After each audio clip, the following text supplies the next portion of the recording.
मग कसं चालू आहे सगळं? कसले काय जॉबचं प्रेशर, या बॉसला टार्गेट पूर्ण करण्याचं पडलंय फक्त. आणि असं वाटतं हा जॉब सोडून देवा आणि एखादा बिझनेस करावा. अरे अरे उचल ना कॉल एकदाचं, बघ कोण आहे. कोण नाही ग, आई.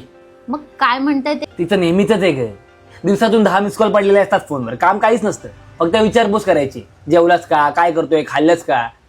हे मिस कॉल न संपणार आहेत. Lucky one. तुला जेव्हा असे मिस कॉल पडतील ना तेव्हा तुला कळेल काय त्रास असतो तो. तेव्हा फोन नव्हता ना माझ्याकडे, लहान होती. आणि आता फोन आहे, पण फोन करणारी नाहीये. I am sorry. मला तू कधी हा विचार केलायस? तुला जे फोन येत आहेत, मिस कॉल्स पडतायत, ते अचानक पडायचे बंद झाले तर? मी नसेल तर कसं होईल ते तुझं? कोणाचं कोणाशिवाय अडत नाही, आयुष्य थांबणार नाही माझं. तू तुझ्या आईसोबत शेवटचा वेळ कधी घालवला होता? बुड्ढा बाहेर चाललायस का? हा, जरा मला मंदिरात सोडतोस का? हे मला ऑलरेडी उशीर होतोय ग, तू जा रिक्षाने. नशील घालवला तर आज घरी जा आणि तिच्यासोबत वेळ घालव. झी5 ला उत्तर नावाचा मराठी मूवी आलाय, घरी बसूनच आईसोबत बघतो आणि बघ तिला किती छान वाटेल. काय रे एवढ्या लवकर आलास? यायच्या आधी फोन तरी करायचा.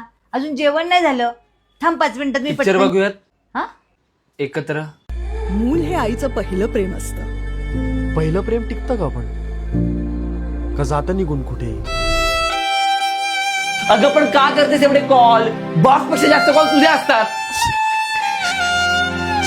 लकी वन हो तुम्हीच, ज्यांना असे मिस कॉल्स येतात. आणि येत असतील तर कॉलबॅक करा तुमच्या मिस कॉलवालेला, कारण मिस कॉलला कॉलबॅक करता येतो पण गेलेल्या वेळेला नाही.